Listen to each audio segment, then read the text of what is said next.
Foxconn commands 40% share of the global server market. Put it another way, Foxconn is the biggest manufacturer of the most advanced AI servers running on super chips. It begins here.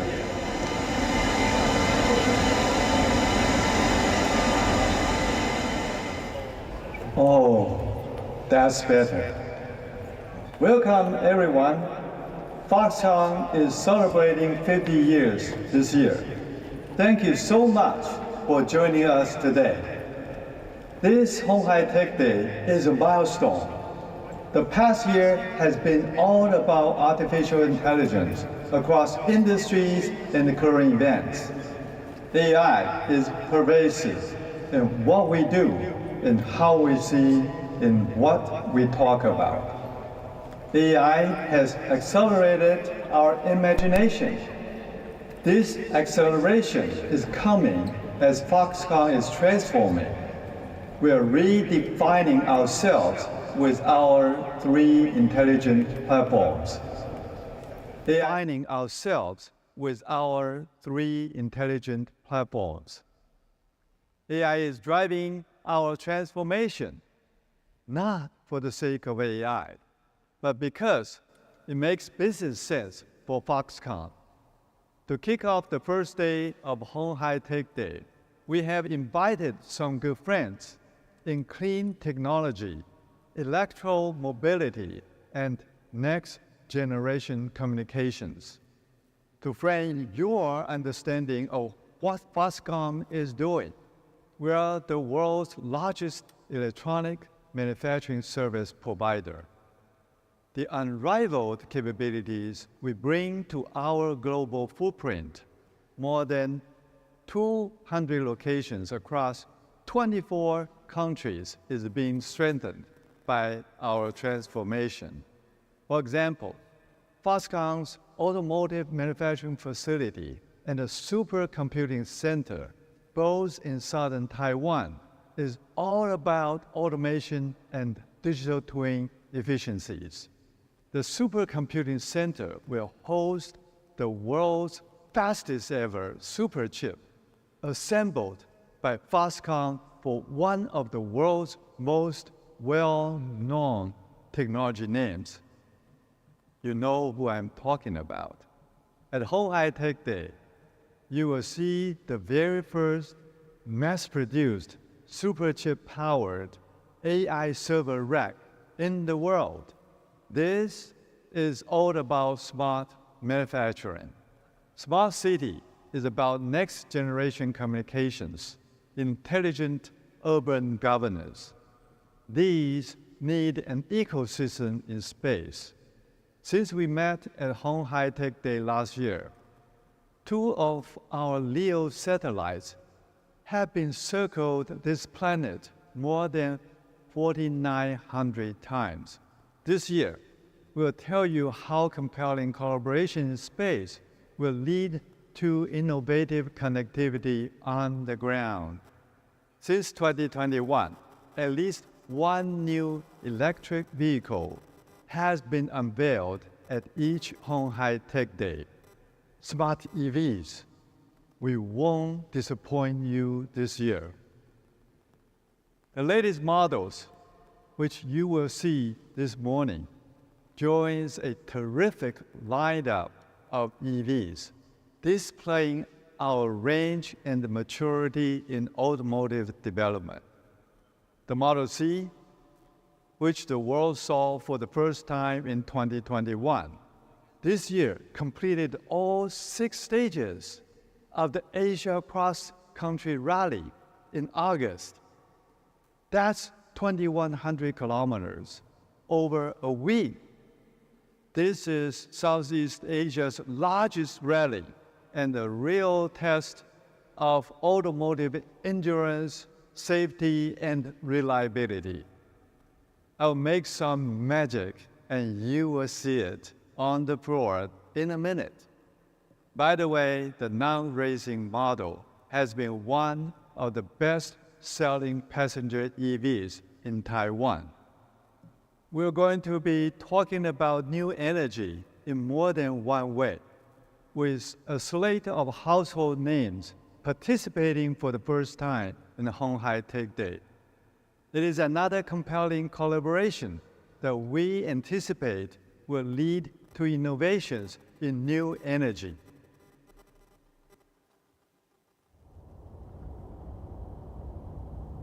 Smart manufacturing, smart city, smart EV.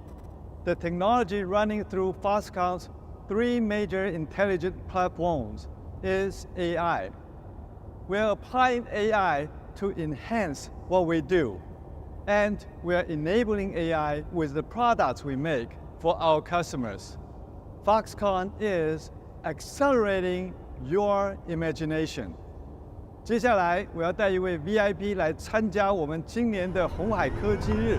Let's go！Good morning. Wasn't that amazing? This is a very powerful EV. Behind the wheel is a driving legend in Taiwan. In Mandarin, we call him 车神. Mr. Chen Hehuang.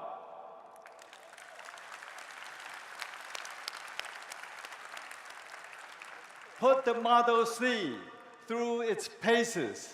This is Model C. Okay. It was changed up for competitive off-roading. It was the first ever EV entrant in the FIA sanctioned rally this year, taking place in Thailand. That's a Model C. We really had fun with that. Racing legend Mr. Chen will be talking more about his experience tomorrow during day 2 of鴻海Tech Day. So please check it out tomorrow. Well, I'm so delighted to welcome everyone to鴻海Tech Day 2024. You know, the first ever HHTD started in 2020. We held it in a high-tech shopping mall. There was less than 1,000 participants. Everyone had a face mask on. Fast forward 5 years. Look at us now. We have double the number of people here than we did last October. Over 2,000 registered to attend. This is a proper size exhibition hall for everything we are eager to show you. It is nearly double the space of last year. The number of exhibits and forums this year are another record for鴻海Tech Day. For the first time, we will open a day 2 to the general public. We want to share and inspire technology and Taiwan. This year, Foxconn is celebrating half a century. Today's achievements would not have happened without the solid foundation first laid out by this company's founder, Mr. Terry Gou. Now, what excites me the most is the amazing lineup of partners who will share the stage with our Foxconn colleagues in the next 2 days. BMW, BCG, Breakthrough Energy Ventures, GE Vernova, Intrinsic, NVIDIA, Our Next Energy, Pininfarina, Siemens, and Thales Alenia Space. For those who have traveled from afar to be with us in Taipei, for those who are taking time to be with us online, let me say thank you for joining us at鴻海Tech Day. It is an honor for me to have you all with us. Artificial intelligence makes business sense. Whether you love it or fear it, AI is part of all of us now. Facial recognition to turn on your smartphone, logging into your bank account. AI does it. It doesn't sweat the small stuff. The user experience of the Olympics was enhanced by AI for the first time in Paris. AI can take on the big stuff. Foxconn is big. Our robust manufacturing excellence is being defined or redefined by AI. Emotional customers, a dinner at Nobu among tech leaders, the anecdotes on AI demand are compelling. Let me tell you, our supply chain is ready.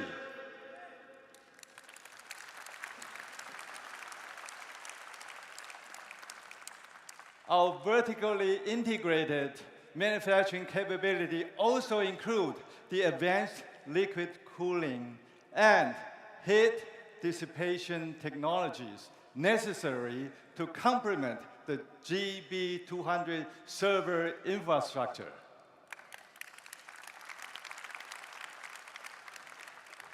AI key components, AI key modules and boards, AI server and rack, high-performance switches, AI data center. Foxconn will be the first to ship these super chips.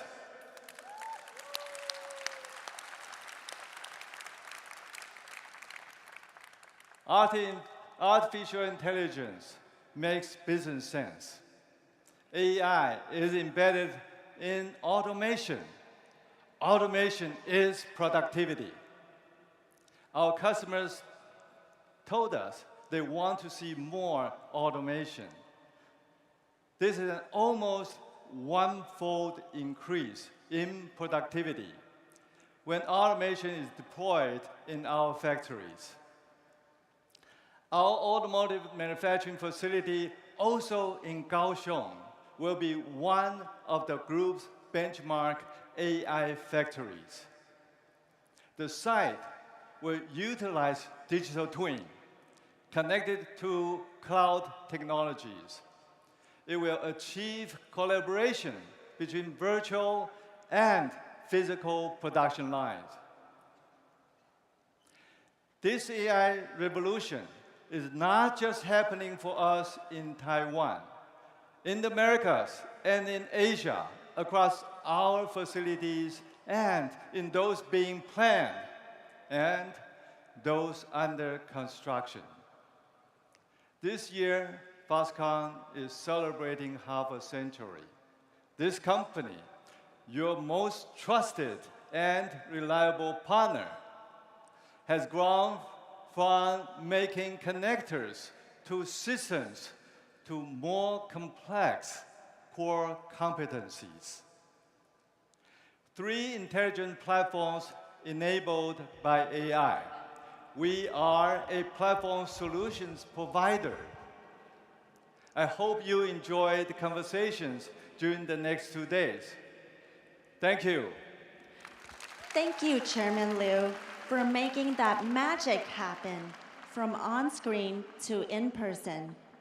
Let's begin the next session this morning by welcoming to the stage Benjamin Ting, Foxconn Senior Vice President of the Cloud Enterprise Solutions Business Group, and Deepu Tella, Vice President for AI and Robotics at NVIDIA. Hello. Hello, everyone. Good morning, Deepu. Good morning, Ben. How are you? I think, although we don't have the signature black leather jacket today, it is my utmost pleasure and deepest honor to invite you and welcome you to Honghai Tech Day. And on behalf of entire NVIDIA family, congratulations to Foxconn for your Golden Jubilee, 50 years. It's amazing. Jensen himself wanted to be here, but unfortunately he could not make it. So my job is to try to be maybe 1% of Jensen's capability. You know, Ben, something else I realized just now? Our CEOs are planning for their second careers.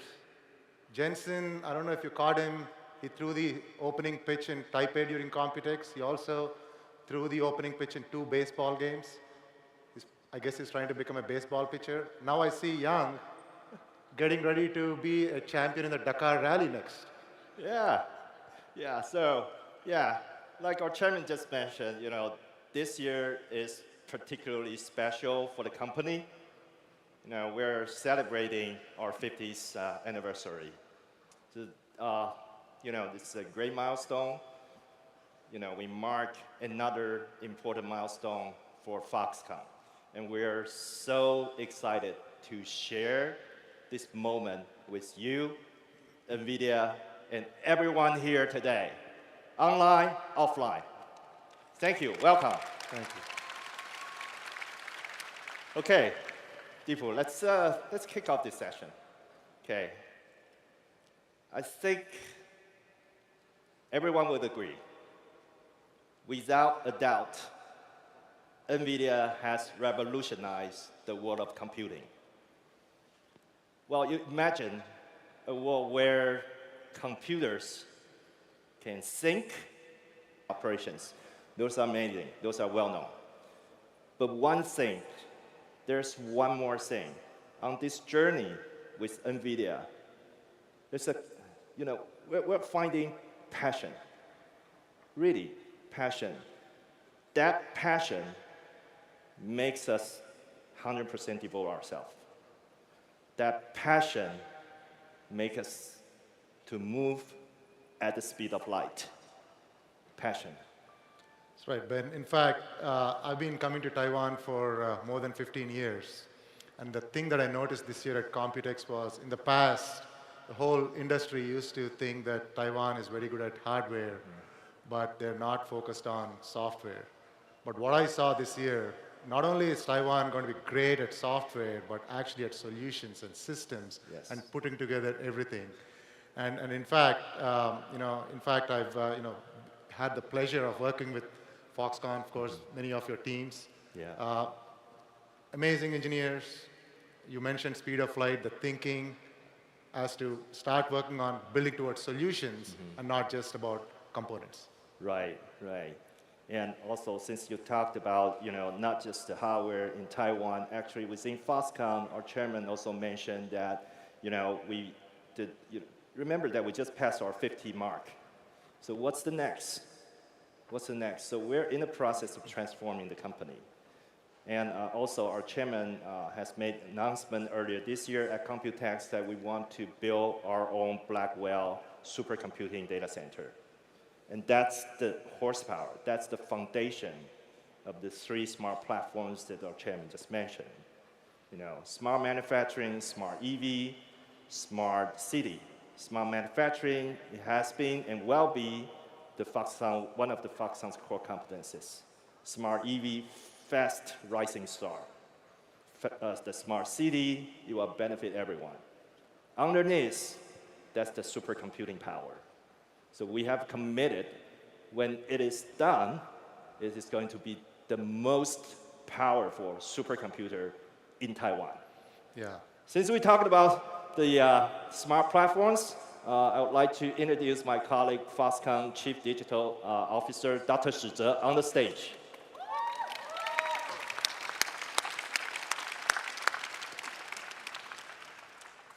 Hello, Ben. Yep. Morning, everyone. So excited to be here. That is amazing, tremendous computing power. And when we talk about smart manufacturing, we see, before that, I want to invite 3 guests coming to the stage to join the discussion. Let's welcome Wendy from Intrinsic, Anna Marie from Siemens, and Jeff from BCG. Hey, Dr. Shi Zhe, it all sounds great. I think I'll leave the stage to you all. Of course. Thank you. Thank you. Thank you. Thanks, Wendy. Thank you, Dr. Shi. Thank you, Jeff. Stand over Standing. Well, smart manufacturing. Well, as Chairman Yao mentioned, we have the 3 platforms, and the smart manufacturing is one of our Foxconn 3 intelligent platforms. The AI revolution is transforming our factories using supercomputing capabilities and generative AI. I think first time this year, on our鴻海Tech Day, we released our smart factory platform. 50 years of experience, 24 countries, and over 200 locations, and more than 1,000 of factories. We have a lot of data and the real-world cases. These are very valuable assets for our smart manufacturing platform. By fully unleashing the power of generative AI, I think we are in the journey to rebuild our factories to be smarter, faster, and greener. In short, I think Deepu, actually, we try very hard to use your AI factory to build our factory AI. Would you mind to share more about this? Thanks, Deepu. So, as we mentioned, NVIDIA, we are an accelerated computing platform company. We start with building chips, but now we build systems, including the data center scale racks. In fact, if you get a chance, I'm sure you will, you should look at the beautiful, beautiful rendering and also the build by Foxconn themselves, the DGX GB200 NVL72 rack that you'll see in the show floor. Now, beyond that, on top of that, we have built a bunch of software that is really what is required in order to accelerate all these applications, fundamentally focused on 2 technologies. One is AI, the other one is digital twins based on NVIDIA Omniverse. So when we combine the power of AI and digital twin, we can really bring AI from the digital world into the physical world. In fact, if you think about physical AI, it's robotics. Robotics is a 3-computer problem. When you think about a robot, the first thing that comes to mind is a robot like ourselves, where the robot's doing the intelligence in its brain. That is the third computer. Of course, that's the important computer, because in the end, that's the destination. However, to bring that robot to life, we have to build and train that robot. And the answer is not to build it in the physical world, but to build it in the digital world first, because it's faster, safer, and cheaper. So the first two computers, one is the AI training computer, and the computer in the middle is where it's built on NVIDIA Omniverse, where we do all the testing. In fact, I believe that for every one physical robot brain, we will probably end up doing 1,000, if not 1,000,000 times more in simulation, because it's so much more easier. We don't want to take the risk of building a robot, testing it in the physical world first. It's not safe. So robotics is a three-computer problem, and at NVIDIA, we have been working on all the three computers and the associated software technologies on top of all these computers, whether it's for training AI, whether it's for running the simulations, or whether it's the runtime AI on the runtime computer. And in fact, if you look at some of the examples, Foxconn has adopted this technology very, very aggressively, very early, in a testament to showing how fast the Taiwan ecosystem is moving forward with investing in solutions and not just components. So you see there the number of things. In fact, the top right is very interesting. That is the Foxconn factory in Guadalajara, Mexico. That is building the GB200s. Somebody told me that was 400 meters long. The only thing that I've seen of 400 meters is an Olympic track, but that's circular. And Ben actually corrected me today morning, that's 450 meters long. Can you imagine how big that factory is? And it's going to be automated. It was built in simulation first. It has many, many robots inside it, from AMRs to robot arms. And those are all going to be built and tested in Omniverse first. So we're very proud to collaborate with Foxconn using both NVIDIA AI and NVIDIA Omniverse to build these large digital and physical factories. And in fact, you can see the type of applications. The only way to bring these type of systems to the real world is with partnerships. And we're very proud to be working with a lot of ecosystem partners, and you'll hear from two of them today. Intrinsic, leader, working inside Google, bringing the robotics environment, and then Siemens, of course, who's bigger in industrial automation than Siemens. So you'll hear from them next. So across all these three different technologies, we've been working with Foxconn. So with that, that's fantastic. Speaking of physical AI, Deepu mentioned, we are trying to build more AI models for our smart manufacturing. We think we are building a new world of manufacturing. Let's invite Wendy from Intrinsic to the stage to share us more about how she used the AI to transform the automation industry. Thanks, Wendy. Thank you.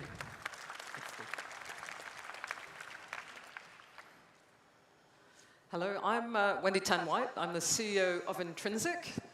What is Intrinsic? We are a software and AI company. We're a sister company to Google, part of the Alphabet Group. And our whole purpose is to bring the value of AI into the physical world for you. And we're building an AI-integrated platform for intelligent robotics. And our goal is to make it really practical and straightforward for developers and businesses to engage in robotics in an affordable and productive way. And to do that, we're building an AI-integrated platform for intelligent robotics and automation that is independent of hardware and devices. In fact, we interface with many different robot brands, for example. And with these AI-enabled skills and sensor-enabled data, we allow robots with automation to see, to feel, and to move. With digital twins, we can simulate the physical world, but we can also deploy into the real world in seconds.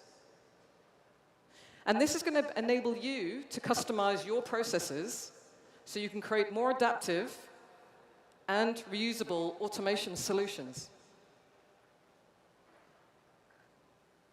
Now, what I'm really excited about to share with you today on Foxconn's 50th birthday is we are announcing a very deep partnership with Foxconn, and we're super excited to be here today with you. And we have a shared vision with Foxconn for making the intelligent factory of the future a reality. With Chairman Liu, with Dr. Xi, and the Foxconn team. I'm bringing together Foxconn's smart manufacturing platform, and we're going to bring together Intrinsic's robotics and AI platform. We're going to use adaptive and reusable automation solutions, and we're going to unlock assembly tasks, logistics, testing, and other valuable solutions for Foxconn, and at scale. And we're going to bring AI to every level of magnitude, from individual small tasks to production lines to orchestrating at the factory level as well. And together, we're going to solve old problems in a new, more sustainable and economical way. And we're going to bring in a new generation of manufacturing with AI at the core. And we're really excited to be here today with our existing partners, NVIDIA, Deepu from NVIDIA is here, Anne-Marie from Siemens, and Jeff from BCG. And of course, our wonderful team from Intrinsic is here too. Thank you, guys. Foxconn is bringing together the best in the ecosystem. Now, what does this really mean for the broader electronics manufacturing industry? It means we're moving towards a flexible, intelligent factory. Imagine you're building a whole production line, and it can adapt to making smaller, mixed batches of products and whole workflows that can be reused and replicated again in other factories, whether they have a big or a small footprint. And we can do this globally. And these innovations will enable people to do things they could not do before with automation on the factory floor. You're going to be able to do seeing with AI, the ability for cameras and sensors to identify and see and understand objects in space. You'll be able to feel with AI, skills using force-guided sensors. You'll be able to move with AI, robotic motion planning, and the ability for robots to move automatically while avoiding collisions. Together, we are going to make the intelligent factory of the future a reality, and it's going to be incredible to see how AI will transform the manufacturing ecosystem with Foxconn leading the way. That is, Thank you. Thanks, Wendy. I think that is fantastic. Besides building the IJI with automation system, we are also building AI systems and the digital twins for our entire factory. Our partner today here is a global leader in both automation and the industrial software, Siemens. Let me bring Anne-Marie to the stage. Thanks, Anne-Marie. Need it. I don't need it.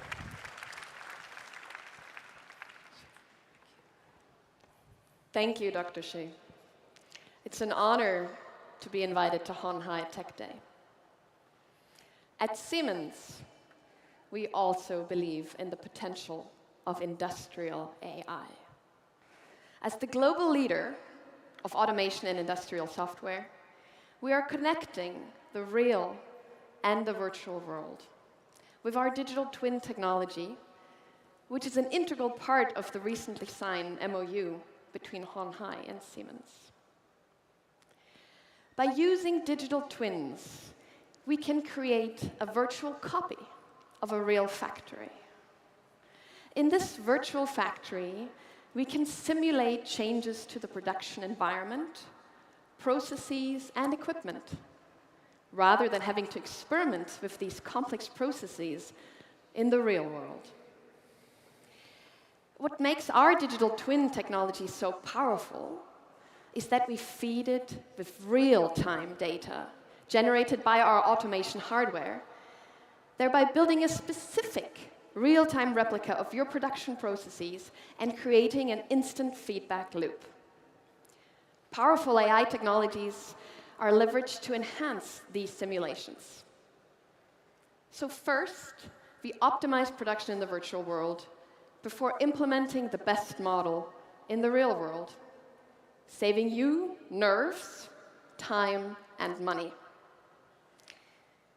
digital twins and software are only part of the story. At Siemens, we want to make manufacturing more adaptive, more autonomous, and more sustainable. We're the automation experts. We have profound knowledge of manufacturing processes. And we are actually pioneers of AI, especially when it comes to industrial applications. Already back in 1974, researchers at Siemens were experimenting with an early type of natural language question and answer system. You could say, kind of like the grandmother of ChatGPT. We are at the cusp of a new age in industrial manufacturing. We can reach new levels of productivity, autonomy, and people centricity if we leverage the power of AI. The equation is simple. More speed, more flexibility equals greater efficiency. And efficiency simply translates to more money. To unleash this potential, 3 things will be necessary. Readily accessing the billions of data points that are on the shop floor, speedily aggregating them effectively across the entire enterprise, and evaluating them smartly through standardization. Imagine you can organize and analyze the data from your automation hardware on the edge or in the cloud using state-of-the-art AI technologies and feed the results back instantaneously to the shop floor to adapt your production processes in real time and at scale. If you do this right, the financial benefits can be tremendous. Let me make it more tangible. Together with Honhai, we planned, optimized, and built an entire production line using Siemens automation and software. Even before the line was built, it was planned and optimized using digital twin technology, which ensured that only the most performant version of the line was implemented. This helped to get approval from the customer faster and saved an entire week of reviewing time. Because the manufacturing process was simulated ahead of time with real-time data, ramp-up time for new products was reduced by 2 weeks. In operations, cycle time has been reduced by 25%, while throughput has increased by 20%. I think these numbers speak for themselves. The vision Honhai has set out is a long-term strategy. Having the right partners on board who share your vision will be crucial to its successful realization. We are proud to shape the future of intelligent manufacturing together with Honhai.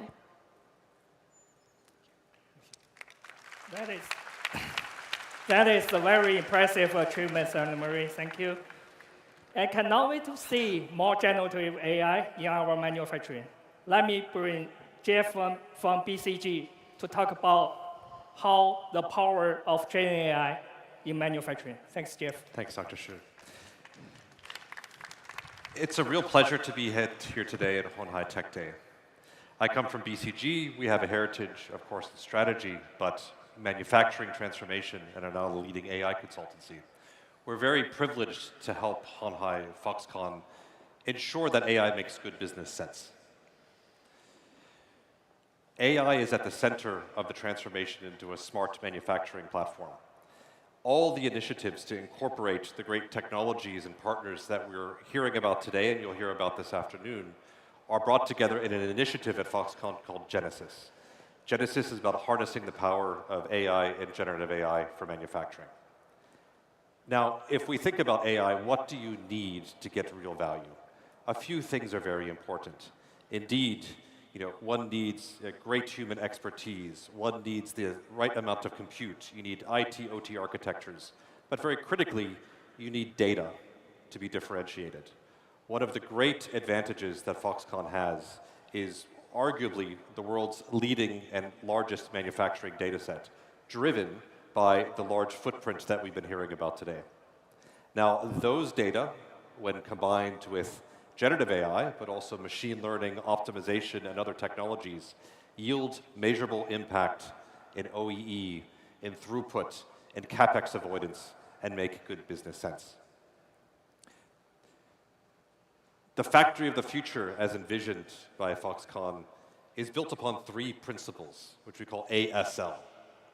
Autonomous, meaning data and algorithms together recommend interventions, recommend other settings, and things to be done on the factory floor to the still very important human operators. Scalable, meaning these are not use cases that are stuck in POC or pilot, but rather are deployed to the global footprint, and the global footprint actually benefits all the solutions as a whole. And learning, meaning when a problem or a defect is solved in one place, that information, that learning is then incorporated into algorithms that yield better performance going forward. So ASL is the set of principles upon which Genesis platform is being built. Let's make this real for a moment. If we think about injection molding, right? Really the one core bit of manufacturing process. Foxconn operates over 10,000 injection molding machines around the world today. Injection molding machines require a very skilled operator to dial in very precise settings, both at the point of new product introduction and to manage defects during mass production. What is being deployed now is systems that leverage machine learning, expert systems, all with generative AI interfaces to support those technicians with the right recommendations such that they don't have to waste their time on the easy problems and can focus their precious time solving the most difficult problems. We encourage you to visit the exhibition over here later this afternoon to go in more detail on this use case and many others as well too. Now, bringing this all together takes a village, requires 4 pillars, right? So 4 pillars are being built as part of Genesis. The first is what is colloquially being called the App Store, but is really the collection of value-adding and real impact use cases that matter, right, on the factory floor around the world. Second, and very importantly, is the IT-OT architecture. How are all of these data being linked all the way from automation, various machines, into compute to create these recommendations? Third, and very importantly, is tokenization. How are all these data being leveraged while also, very importantly, protecting customer proprietary information, but still supporting the learning systems?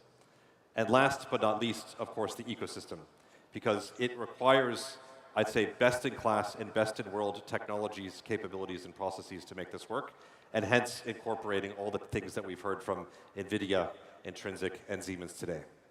Thank you very much. Thanks, Jeff. You know why Chairman gave the name Genesis? Because Genesis means the beginning. We are at the beginning of the new era of industrial evolution. Before we wrap up, I want to give you one more thing. This is how Genesis brings us to the future of manufacturing.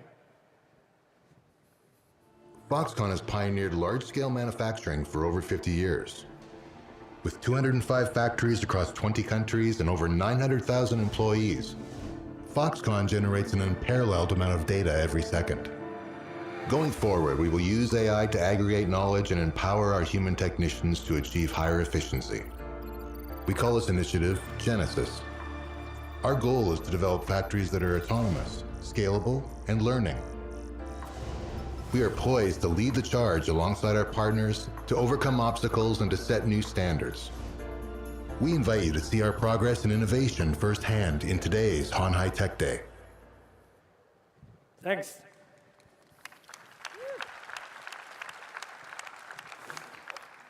I really want to say thank you to all our friends, Deepu, Wendy, Anna Marie, and Jeff, for coming and share their visions for us. We expect to build the factory of the future with all you together. Thanks. Thank you, Dr. Shi, and 4 of our lovely guests. Let's now welcome Jesse Chow, Head of B5G Strategy at Foxconn, to the stage for a conversation relevant to Smart City.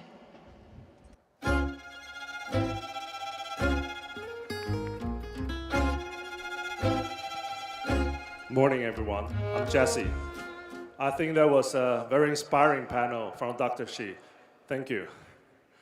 And now, let's explore another smart platforms that connects from Earth to space.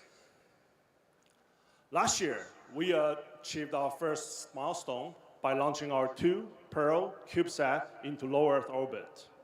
This year, we aim to further accelerate your imaginations as we look towards 2030. By 2030, the smart city will enter a whole new era enabled by the 6G network standards. This will leverage the strengths of LEO satellite networks to provide ubiquitous connectivity, and also, we have NVIDIA's here, right? AI-enabled infrastructures and ultra-low latency services wherever you are. At Foxconn, we're expanding beyond making devices. We're building platforms that connect them globally.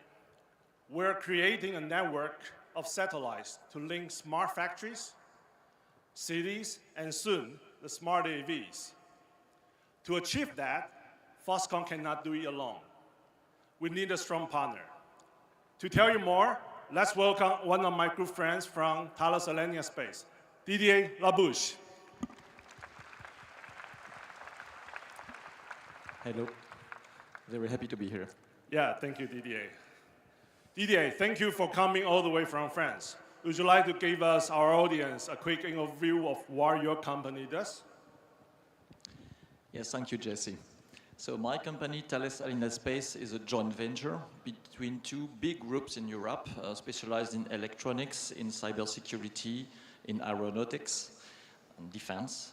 The groups are Thales on one side, headquartered in France, and Leonardo, headquartered in Italy. And what we do is simple. We do any kind of satellite systems.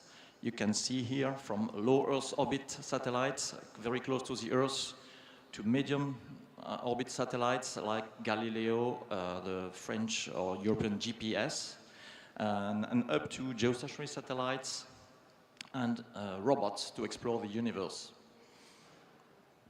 So we work on the full range of activities for space, from observation, navigation, environmental monitoring, telecommunication. And we have been leading this activity since decades, which means that we are quoted as old space. It's just because we have a lot of experience. We have decennies of experience on how to build satellites for them to resist the very harsh environment in space. Because in space, you have a lot of difficulties to make them reliable for 15 years, like thermal, that is very different from what exists on the Earth. The launch is a very shocking period, very shaking for satellites. They need to resist. And in space, you also have no protection from the atmosphere about the radiations. So you need to resist all this quite nasty environment that the planets and the sun is sending to you. Yeah, so I think we're talking about the old space, right? And then why today is starting to connect from Earth to space? It's because the new space era is coming. So the first company that you might come to your mind for the new space, I think is SpaceX. We also thanks to them. Because of them, now the launching cost of each one rockets and of course the per satellites has dropped significantly. It's around 1/10 of the cost than before. What will happen then? It starts to create lots of demand where people start thinking about how to launch their own satellites into the space. So in the meantime, the supply compared to demand isn't quite there yet.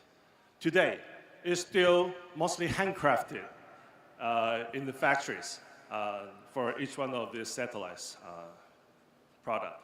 So Didier, how does Thales Alenia Space coping with these new space challenges, and what are you envisioning? It is true that since a few years in space, we see very, very fast changing market conditions. An unprecedented wave of change. Sometimes we even call that a tsunami.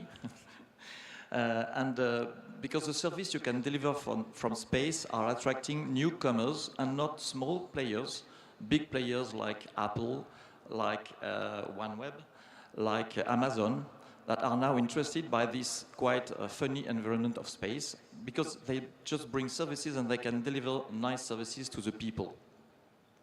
And when these kind of big companies are interested in this sector, this enables to fund much more massive projects. One order, sometimes two orders of magnitude bigger projects than in the past. And when you have much more capex to be invested, you can build much more satellites and you bring them close to the Earth in order to reduce latency, for instance, or to improve the observation. And this is changing the way to produce them because we need much more automation, much more industrialization. And this is where Foxconn is a great player. And this explains the strong motivation of Foxconn to explore what they can do in the field of space. So I think with Foxconn's strengths, then we could do a much faster and more affordable satellites for each one of these. So allow me to introduce this partnership because today Foxconn brings expertise in high-tech manufacturing. Thales Alenia Space masters these satellite technologies. Together, we build this strategic partnership and to build this smart platform that will span from the ground to the space. Didier, can you tell us a little bit about the new features that we are envisioning for this new space design? Sure. Yes. Traditionally, satellites were big boxes that providing the solar power generation, the propulsion and orbit control, with the payload, the useful part of the satellite being inside this box, only the antennas being outside of it. Today, in order, for instance, to connect smartphones, like this one, to satellites, or to connect electrical vehicles, because they need connectivity everywhere at any time, we need to reinvent the way to build those satellites. And the new satellites, as the one you see here, are in fact large antennas. It's like flying antennas, and all the platform subsystems are built around this antenna. This enables to stack the satellites, one above the others, to launch them by tens. They can weigh a few hundreds of kilograms up to 1 or 2 tons, depending on the power. And this is enabling really to connect almost anybody in the planet with a smartphone to the satellite network. So it's really amazing that you could stack up all these satellites, just like the server in the racks. And it's all for the sake to have one just big launch to shoot dozens, even hundreds of the satellites into the space. So in the coming years, we'll see more and more satellite constellations, both commercial and sovereignty-based. These satellites will function much alike like the telecom-based stations, but it's built in space. Sorry. So the connections between these constellations will form the new space internet, using familiar global roaming mechanisms provided by each one of your telecoms. So the connections between each one of these constellations that will start to form, we say, the new space internet.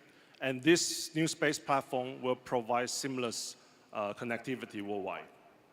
So thank you, Didier, again, for sharing and bringing all this to us. All we need to do now is think big. And make it happen. And we do it together. Thank you. Thank you, everyone. Jessie and Didier. For the next session, Jerry Shao, Chief Product Officer of Foxconn, will moderate a panel of experts on clean energy and how it brings partnership together to innovate. Breakthrough Energy is an innovative initiative in clean energy and climate launched by Microsoft co-founder Bill Gates. GE Vernova, with roots from General Electric, seeks new energy that is good for the Earth as it continues its pathway that was laid down first by one of the world's original innovators, Thomas Edison. Our next energy is all in to be a household name in battery technology in the United States. BMW I Ventures hails from the well-known German automotive group BMW and is keen to look out for great potential in sustainability. Good morning, good morning. Welcome to鴻海Tech Day 2024. I see a lot of old friends and good friends and new friends. So I'm really excited about this section. And it is a conversation about clean energy. Sustainability is so critical to our success in Foxconn's 3+3 strategy for future growth. Foxconn has invested over $10 billion and achieved encouraging results through new partners and new technology. Today, we invite 4 of our key partners for this discussion. Achieve the net zero.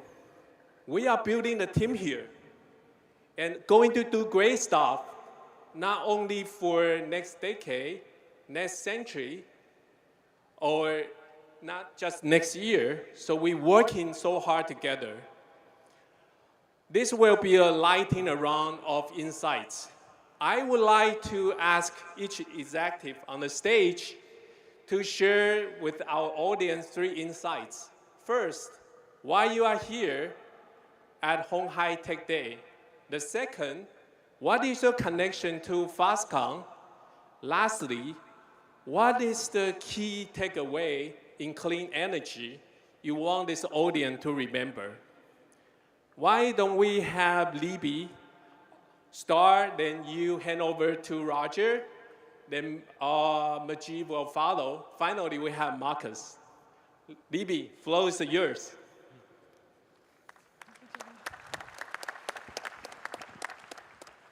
Hi, I'm Libby Wayman. I'm a partner at Breakthrough Energy Ventures. It's such a pleasure to be here at鴻海Tech Day. Thank you, Chairman Liu, for inviting us to join you to share our insights and our perspective on the future of energy.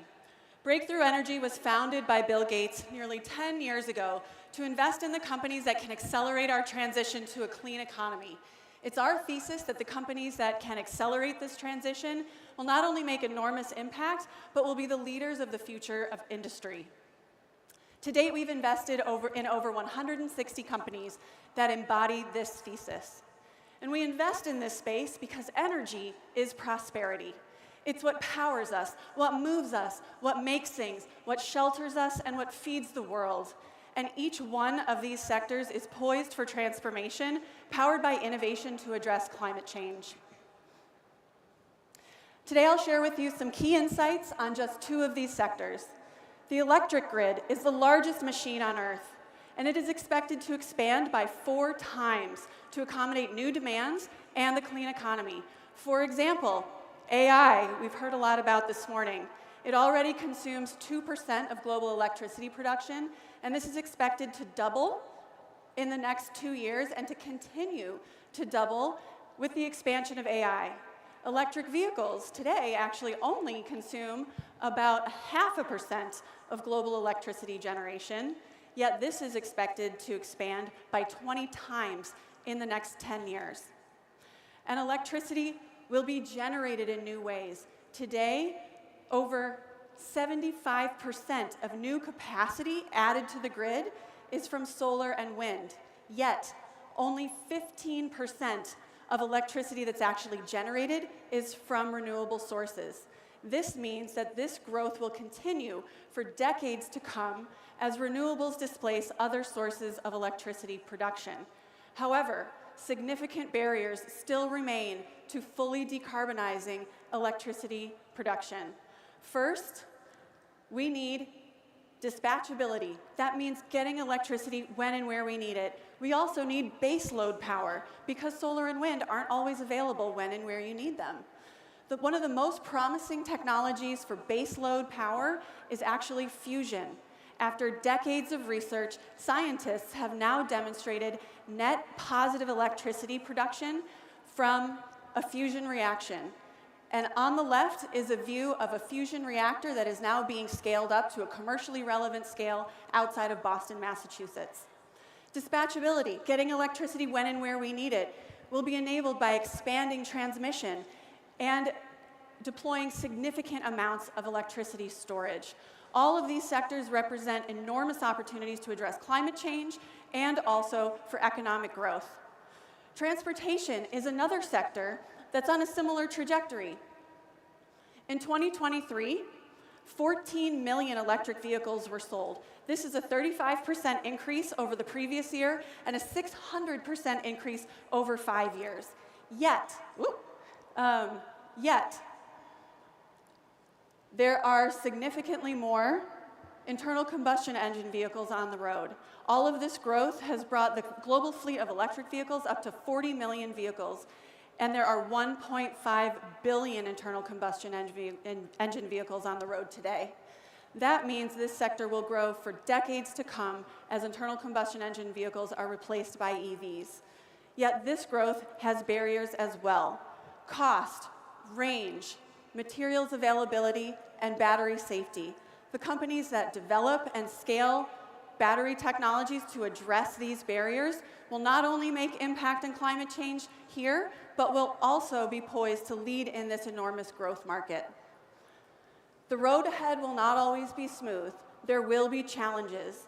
We will face shortages. We will face times of surplus, dramatic price declines, and spikes.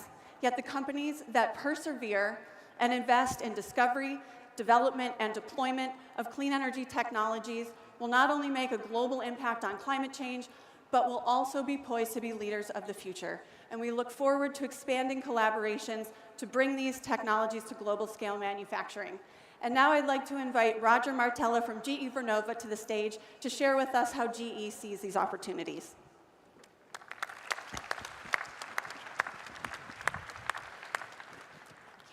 Libby, thank you. And Mr. Chairman, Jerry, thank you for the honor of including GE Vernova in Hanhai Tech Day. It's a privilege to be here.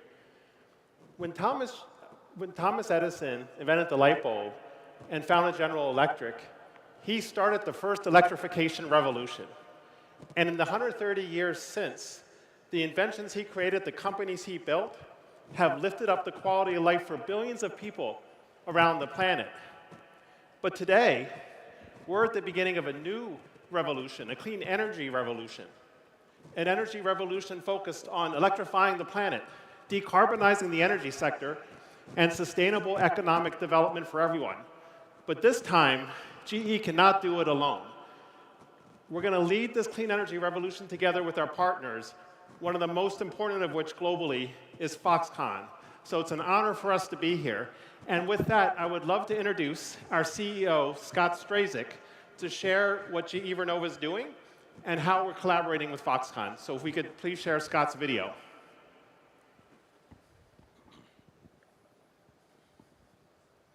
Hi, everyone. I'm Scott Strazik, the CEO of GE Vernova, a purpose-built company working to electrify and decarbonize the world.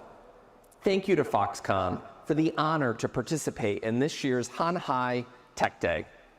Your work across the globe is incredibly important, and it is an honor to talk with you today. While I unfortunately could not be there in person, I have fond memories of my previous trips to Taiwan and look forward to visiting again soon. At GE Vernova, our technology helps generate 25% of the world's electricity. We are uniquely positioned with solutions across our power, wind, and electrification segments, each with their own distinct product and service offerings delivered on a global scale. Building on GE's rich history of innovation, we're investing over $1 billion a year in research and development to commercialize breakthrough technologies. And we are especially proud of our work across Taiwan's energy sector over the past 60 years to support its efforts to electrify the country while innovating clean energy solutions.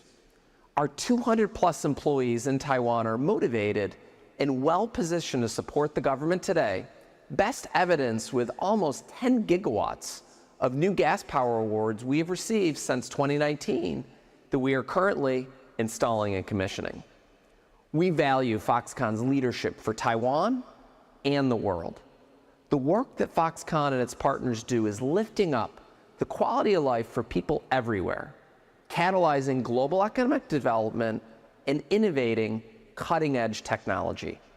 We're proud to grow our partnership globally as both companies work to solve some of the world's most pressing challenges. As Taiwan and the world rise to meet the demands of the energy transition, GE Vernova will continue to offer strong partnership and collaboration with governments, customers, and stakeholders to tackle the toughest challenges ahead of us. The future is bright, and thanks in part to the good people here in this room, I truly believe we have the energy to change the world. Thank you, and enjoy the conference. Scott, thank you. So very briefly, in terms of how we are approaching this challenge, if we could go back one slide, please. I probably hit the button too fast. We have a sustainability framework, and we are the first company to put electrification as a core part of its sustainability mission. We've heard about the need to power artificial intelligence, data centers, the beautiful electric vehicle that came through here to make sure that kids can turn the lights on and feel safe, parents can access their jobs, and people can access healthcare. That's our imperative, to electrify the planet. But at the same time, we need to focus on decarbonization. As we grow capacity, make sure the electrons we introduce are cleaner than the ones that came before it by lowering carbon intensity and investing in the breakthrough technologies of the future, like carbon capture, small modular reactors, and hydrogen, things that Libby talked about. All while we conserve resources and operate as a company and lift up the quality of life for our people and our communities everywhere. So we support that with our performance, but as I said in the beginning, we cannot do this alone, and that is why we're so proud of Foxconn's global leadership and the unique role that it plays with its electronics expertise, with its manufacturing prowess, and its global scale, and our partnership together to expand their presence in the United States, to bring the best of what they do, to serve for the benefit of electrification, decarbonization, and sustainable economic development through their leadership in helping us to deliver battery storage manufacturing in the United States that will service all of those goals. As I said, this is the beginning of a revolution, the clean energy revolution. We're proud of our partnership with Foxconn. We're proud of Foxconn's leadership, and we have confidence that when history looks back on this, they're going to be at the table as one of the global leaders that help solve the world's most pressing challenges together. Thank you.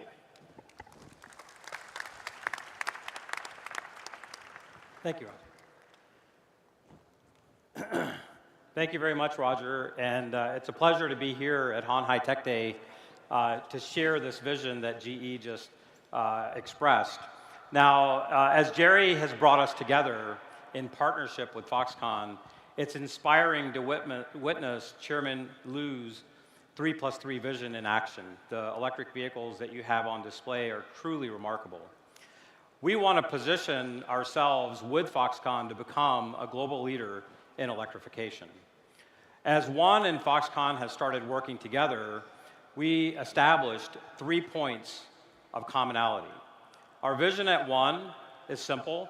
We're here to solve and improve the range of electric vehicles because that is the most essential element to commercializing a successful industry that electric vehicle buyers are interested in. We want to make sure that safety is at the center of everything we do. We can't afford battery fires. We have to put an end to catastrophic thermal runaway and battery fires that can threaten products. And very specifically, working with Foxconn, addressing the topic of global supply chain. Scale and the people that scale will be the first to win the marketplace. I want to introduce now 3 technologies. The first technology is a 1,000-kilometer battery. The second is a 600-kilometer battery that can recharge 500 kilometers in 15 minutes. And the third is a smart battery that starts to connect the automotive industry and transportation with the grid. This 1,000-kilometer battery was birthed as an idea in 2021. Working with Marcus at BMW and with all of our partners at BMW, we started to develop this technology in 2021 in joint partnership. And in 2023, we were able to demonstrate a 978-kilometer drive on a single charge with BMW. This begins the revolution where an electric vehicle can become the only vehicle that you need. Right now, electric vehicle adoption has hesitated because of range.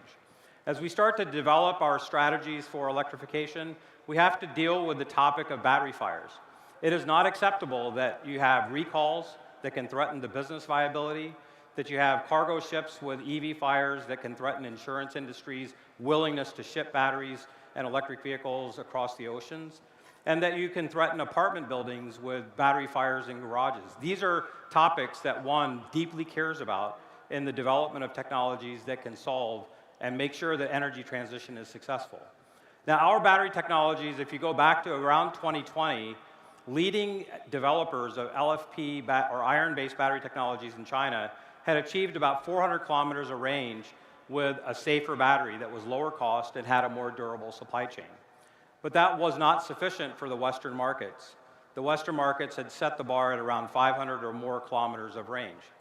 We are now working on an iron-based battery that can deliver 600 kilometers of range, recharge in 15 minutes, 500 kilometers. And to give you an example of how powerful that can be, if you were to circumnavigate the Taiwanese island 1,500 kilometers, you'd only need to stop twice to recharge, and each stop would only be 15 minutes. That could be a powerful future to enable this electrification journey. Our final stop in our battery technology review at One is a smart battery. A battery that could back up your home for days if you had a power outage during a storm. A battery that can serve your automotive needs and transport you back and forth to work and take long trips as we described. But importantly, that same battery, as Roger has outlined the vision for grid batteries, can service the grid. While you're at work, your battery's working hard to earn revenue for you. That is a very different future, where you're buying an electric vehicle. And if I look back at the Apple example of iPhone, the most important aspect of what changed our lives permanently was the advent of something called the App Store. It was a marketplace. Think about a smart battery, an energy marketplace, where that same battery in your car services the grid and earns revenue like $1,000 a year. That changes the game on electrification and adoption. So we're working to bring that future to life. We're proud of our partnerships on stage. We're very thankful to our partnership with BMW. You know, it takes in a startup, a company that's willing to bet on your future success. And Marcus, I'm going to introduce now next, was one of those individuals that made the difference in our company's small and young career. Please, Marcus. Thank you, Majid. Thank you. Thank you for inviting me today. It's an honor to speak here, and I think following Majid says it all. So I'm representing BMW Ventures, the corporate venture arm of BMW, and we are here to invest in new technologies, help decarbonize the planet, and bring BMW forward when it comes to new technology. So with this, we are invested in our next energy because, and you saw the collaboration, we believe that we need giant leaps forward in battery technology. And we are the instrument at BMW to foster this with money and also bring this forward. And in this matter, and now today here, I think it would also be great to have somebody like Foxconn joining our endeavors and our engagement there. But let's take a little step back. BMW's electric vehicle has a long history, right?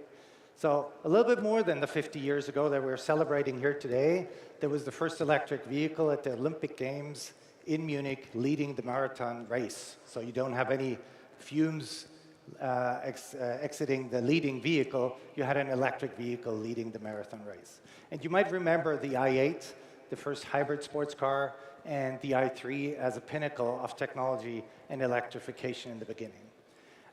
We're talking a little bit about, and we saw the numbers from Libby, about what the electrification means in the vehicle market and where it maybe has a little hesitation today, but we can proudly say that we grew 34% in the vehicle sales in the first half of this year. So that said, I'm here to speak for the venture arm because we're looking forward to finding new technologies that will enable us for the future. So it's good to look into the past, but it's always good to look forward and see what is coming next. So I just brought a couple pictures here from the Neue Klasse, which is a very German word, but it goes back again to the heritage and builds the bridge for the future. So we're looking for enabling technologies for our next generation vehicle that will be an electric platform going forward, and which was introduced 2 years ago, and this will hit the sales next year. So we, with our technology, hope to get as many companies and startups and brilliant ideas into this vehicle as we can to make this future really become alive. And with that, I'm actually closing here and handing back to Jeff. Thank you so much for, Jerry. Thank you so much for having me here. And thank you so much. This wonderful, beautiful card, I have to say. Can't wait to get one. Libby, Roger, Majid, and Marcus really appreciate very great insight, and we really appreciate the partnership and also friendship. Today, we are standing at a pivotal moment where clean energy is not just a choice, but it's a cornerstone, the cornerstone of our prosperity and innovation. It is our responsibility, and also very important responsibility to Foxconn to ensure the energy is sustainable and safe, paving the way for a brighter future for all. Foxconn is collaborating with like-minded partners to pioneer new technologies that will accelerate the energy transition and driving the meaningful changes in clean energy industry. Together, we're not just making stride toward zero emission. We are unifying our effort to achieve sustainable development goals that will benefit generations to come. This is so exciting journey of energy transformation, and we invite you to be part of it. Let's join hands to create a bright future fueled by innovation and sustainability. Thank you so much. Thank you, Jerry, and the panelists. Clean energy is a natural bridge into the next sessions on smart EVs. The next 2 sessions will provide insights on how Foxconn's automotive partnerships have tapped into product excellence. Let's now welcome Jun Seki, Chief Strategy Officer for Electric Vehicles at Foxconn, to the stage.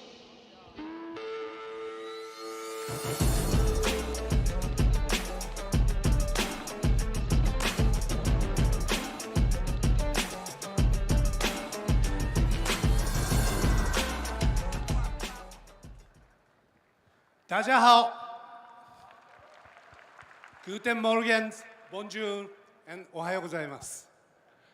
So let me revisit Foxconn EV strategy a little bit. Our core business is, of course, assembly, contracted manufacturing. Same as like smartphones, laptop, game machines.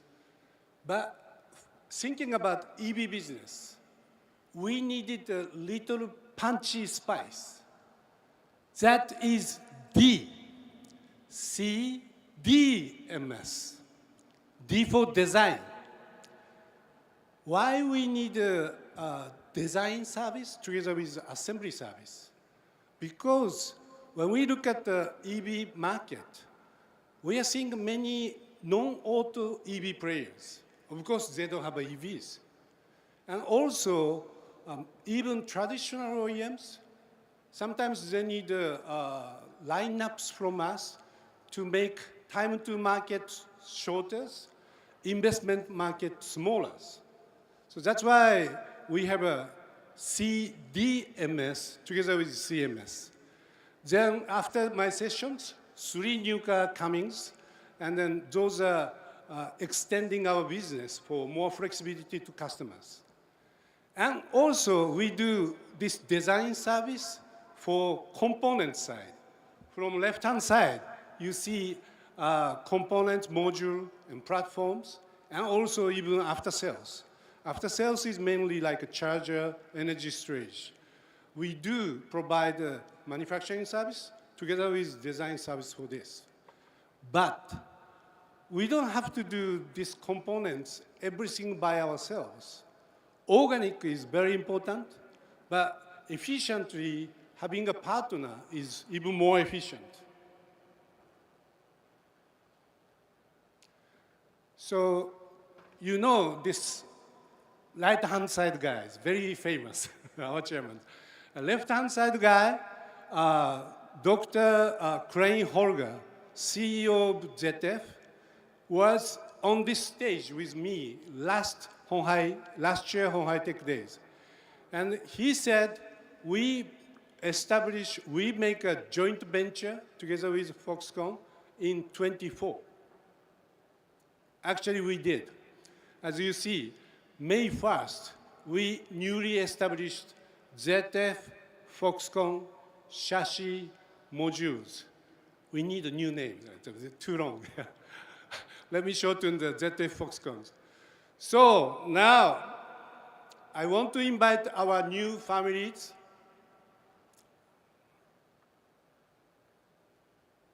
Sorry, it's moving, not moving. Yeah. Mr. Ekdorf, CEO of our new joint venture. Come on stage. Thank you.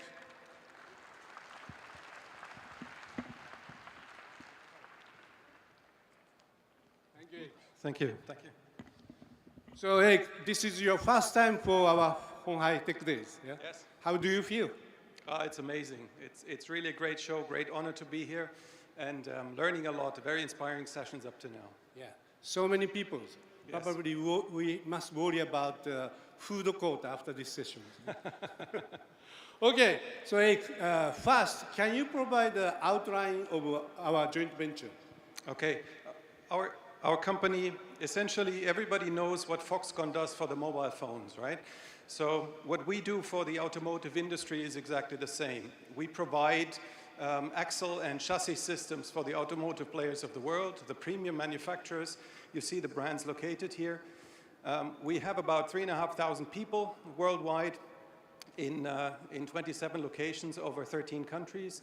And we really pride ourselves in the transformation of the electrification industry because it's a massively growing market as well. Okay, when we're talking about our components, today, many people talking about AIs, high technologies, digitalization, satellite. Our component looks like a very much traditional component.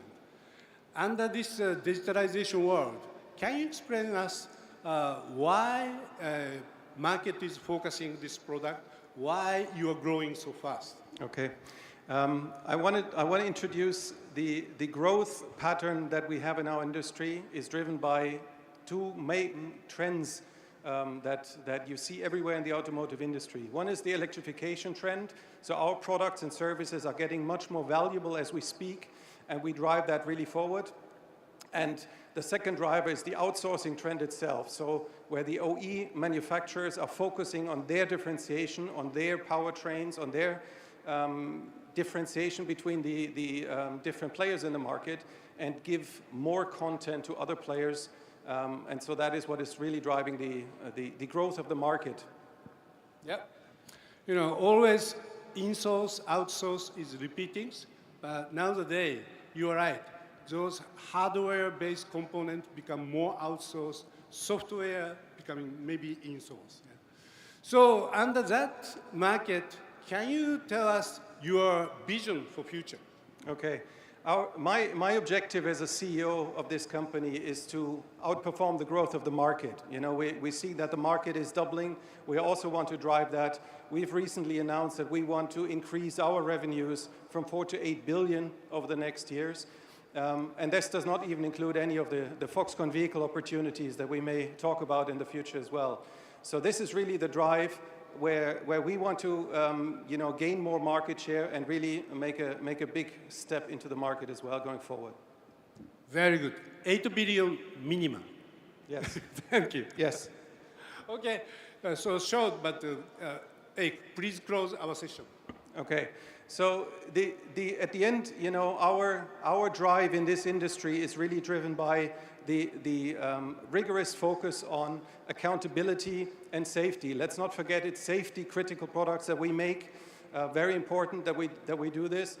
And we want to, you know, our business model requires that we deliver these products, we make and deliver these products within hours from ordering of the customer to the delivery point at the factory of the customer. So that is really something where we have to drive an efficiency in our organizations, and that really nicely fits together with Foxconn in the future of your electrification strategy as well. And what I'm really looking forward to at the end of the day is having a lot of smart vehicles on the road and knowing that our vehicles are always going to be part of this. You know, as long as the cars don't fly, the axles are here to stay. Okay, thank you. Please, everyone, remember ZF Foxconn modules, our new family. Thank you very much. Thank you. Thank you. Thank you, Seki-san and Ike. Up next, we'll hear from another speaker on automotive partnerships.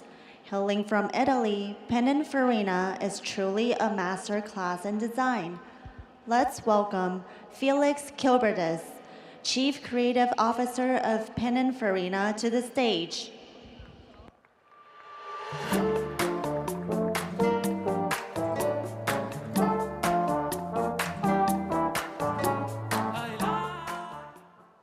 Good morning. Good morning, everybody.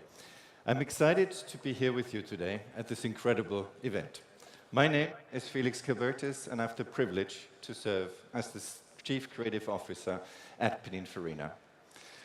But for the next 10 minutes, I also have the unenviable task to summarize the radical transformation of automotive design tools over the past 100 years, evolving from hand-drawn sketches to physical models to highly sophisticated digital tools and virtual simulations.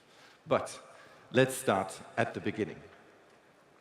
Let me introduce to you Battista Pininfarina, here as a young man on board a boat to America, where he will meet Henry Ford and famously refuse his job offer to return to Italy and set up his own company in 1930. The coachmaker and design house, which will celebrate its 95th year next year. Now, what would Pininfarina have seen on his first trip to America? Probably something like these city scenes of Times Square in New York. We see a bustling city full of movement, color, and light. Quite a modern city, actually, and already illuminated at night. I think the author, William Gibson, said it best. The future is already here, it's just not evenly distributed. So let's see if we can find the seeds of the future already in the past. What do we see? We see hand-drawn sketches, pen and paper, crayons, and watercolor. And yes, we still do that to this day. We sketch and doodle by hand, pen on paper. Our designers still express their personal artistry in hand-drawn illustrations. But how did the design process work back in the days? Elaborate drawings express an idea, and drafting tools like pencils and rulers were instruments for precise line drawings, producing side views and top views. In fact, the base for skilled craftsmen to build models in clay, plaster, and other materials.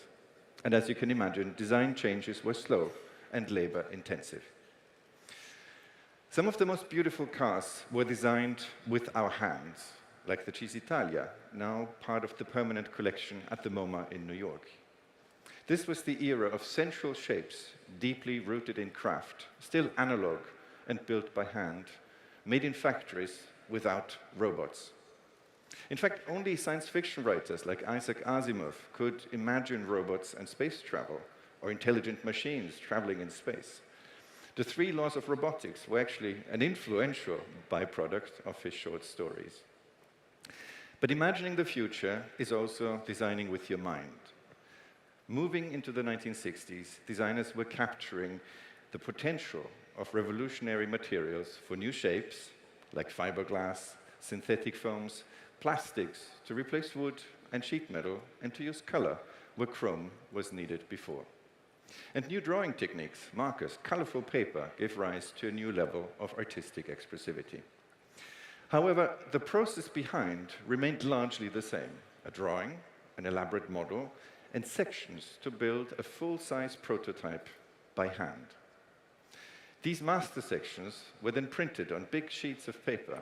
Wireframes were made from these sections, first manually and then gradually computerized. These early digital drafting boards looked actually more like the control room than an artist's studio.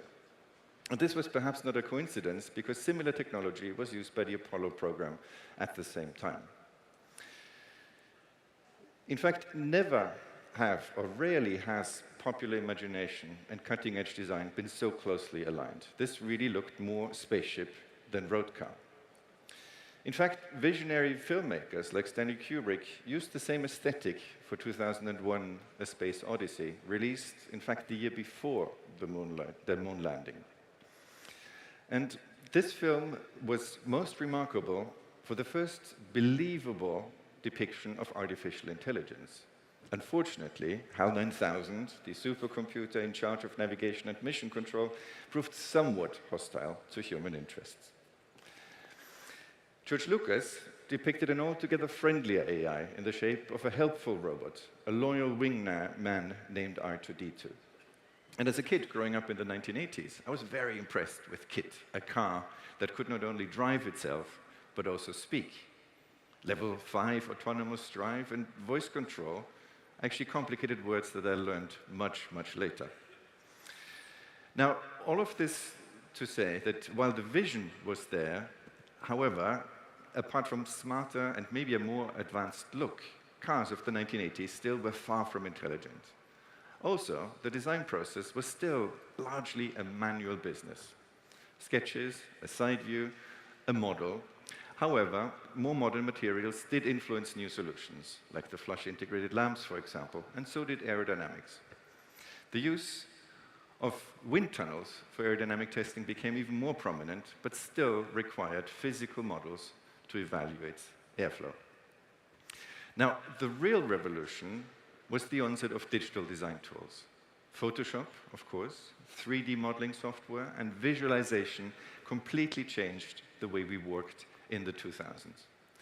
And material science gave new possibilities for shape, inspired by nature, and a growing focus on eco-conscious design. 3D printing is also used for models and components, with illumination now an important design element.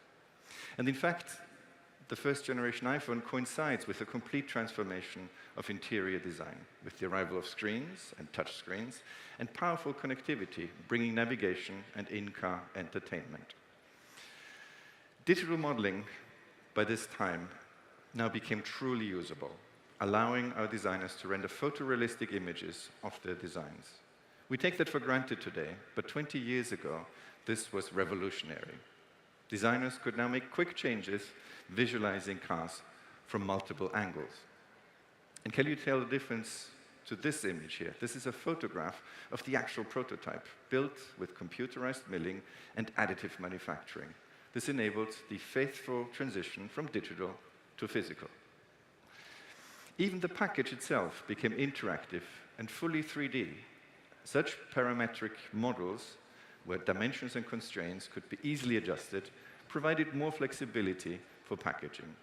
Long gone are the days since hand-drawn side views. So, how do we work today in Pininfarina? Design has become more collaborative and connected than ever. We can now work with our partners remotely and across continents. Design reviews are now fully immersive. We have wall-sized screens and can see shapes in real size and in real time. Digital design tools enable virtual prototyping, reducing the need for models.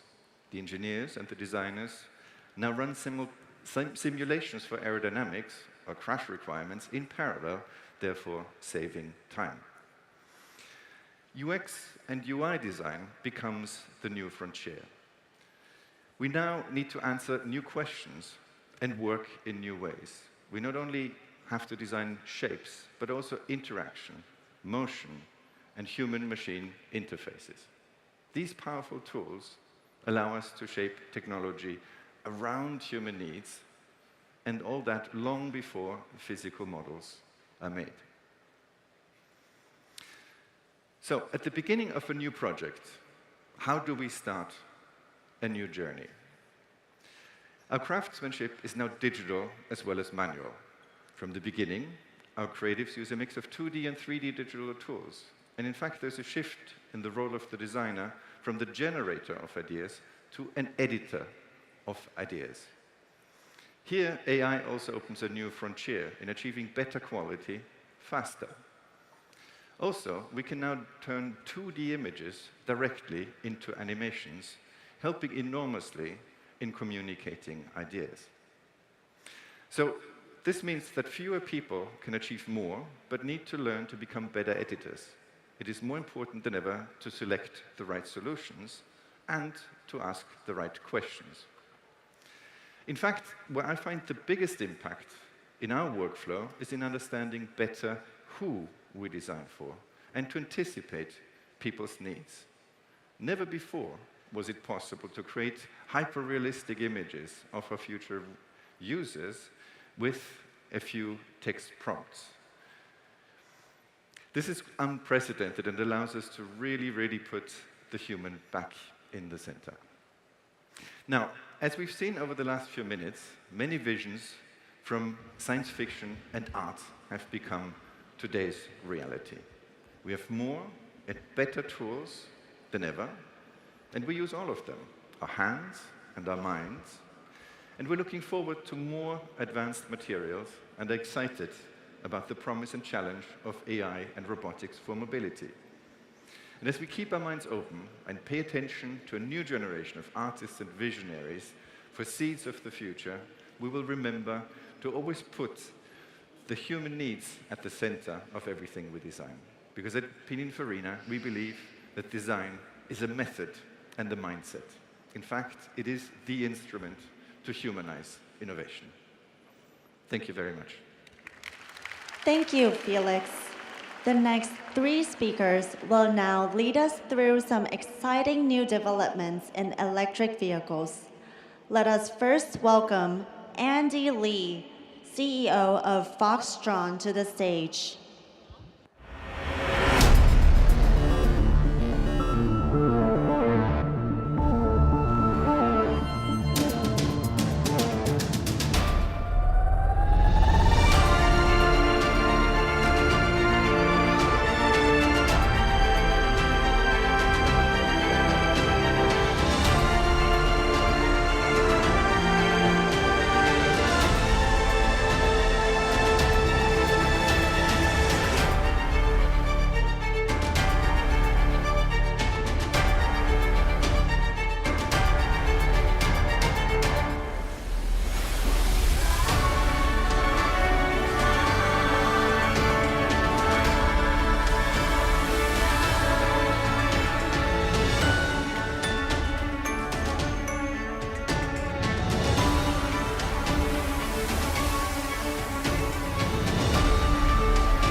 Hello, everyone.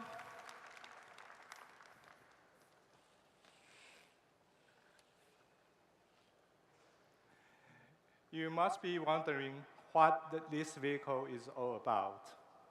But before I introduce the product, I would like to talk about the company, Foxtron. Foxtron was founded in November 2020. We are a subsidiary of Foxconn. In less than 4 years, we have completed the passenger car product line, including B-segment crossover, C-segment SUV, D-segment lifestyle multi-purpose utility vehicles. Thijs is going to tell you more about this in next session. And we had an E-segment sedan. In the e-bus product line, we have City Bus Model T and Minibus Model U, which Emma will share more with you later as well. These are the reference vehicles that we are providing to our partners for their customizations. Partners can choose their preferred reference design to customize their car. That's what we call CDMS.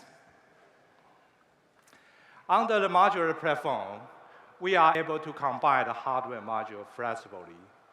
With the software-defined EE architecture, we have the capability to update all the major controllers in our car, achieving configurable hardware through software update. And this allows us to continuously improve user experience during the ownership. Additionally, this capability can also be used for vehicle production. Through the centralized controller, we can detect and confirm that each installed controller is properly assembled and functioning correctly. Let's talk about Model C. In Q1 of this year, Model C was launched in Taiwan. The market response was very good, and it quickly has become one of the best-selling electric cars in Taiwan. With the capability and the market track record now, partners from around the world are coming to seek opportunity for collaborations. Today, I'm excited to introduce our first Model C variant for US market. This is the car we have worked on with our partner from the United States. It is tailored for US market. Maintaining the original size and interior space of the Model C, we have enlarged the very core S-Dot to reduce the wind drag at the front. Additionally, we have optimized the side mirror to further enhance aerodynamic efficiency. With the new design, it gives us a more streamlined and harmonious styling. On the headlines, we have incorporated adaptive driving beam technologies that provides comprehensive illumination in various weather and road conditions. At the charging interface, we have also adopted NACS standard. This aligns the vehicle with the best charging network support in US. In the design for the interiors, we have increased the use of soft touch materials and utilized ambient lighting to create a package suitable for the US market. The new steering wheel design incorporates rollers and physical buttons to make it more intuitive to use. On the central display, we have adopted an independent floating design. This allows us to have a larger and more convenient space in the front cabin. That should always give you a delightful drive. In the user interface, we collaborated with the team in the US to design a UI that meets the needs of the market. I would like to talk some more about this UI. Because the digital experience in the vehicles are very different from other devices, we explore countless concepts and approaches, all leading to the desire for a clear and simple interface. In addition to the digital changes, we introduce physical button which communicates feedback to the driver more precisely, improving safety with the flexibility of touchscreen functions.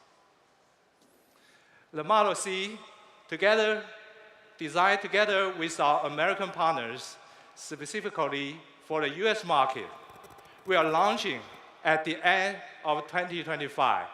Stay tuned. Thank you. Thank you, Andy. Now, the moment for the first of two EV big reveals. Let's welcome to the stage Emma Lee, Product Planning Administrator at Foxtron.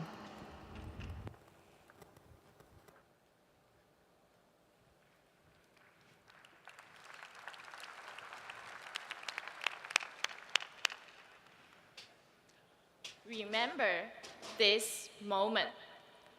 You are at the premiere of a new EV by the Foxconn family. Before I tell you about it, I need to take you back to show you how we got here.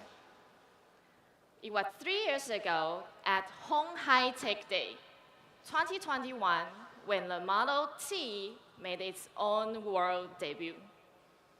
It's revolutionized public perceptions of what transportations can be, with its clean and minimalistic appearance. It realized the design concept of reflecting the beauty of a city back to its people with its large windows. Since then, the Model T has become a celebrity. It is popular and iconic and in service across more than 10 cities in Taiwan. It carries thousands of people every day, safely and with 0 emissions. It won a Good Design Award from Japan. It has been used in Indonesia for G20 meetings in Bali.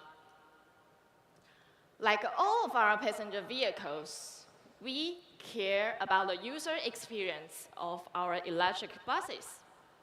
And the interesting part about the buses, there is the driver, there are the passengers, and also the fleet management companies. We need to take care of and consider all of their needs. That means exceptionally comfortable ride, good NVH, advanced safety systems, smooth power delivery, outstanding energy efficiency, and a spacious cabin. The expectations are high for a fantastic bus. We achieved that with our Model T. But how about those narrow urban alleys, remote areas, and country roads? Smaller, more agile demands are requested. If you thought the Model T was amazing, let me introduce you to its cool cousin. Please meet the latest member of the Foxtron e-bus family, the Model U.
This is the result when flexibilities meet possibilities in a MIDI form.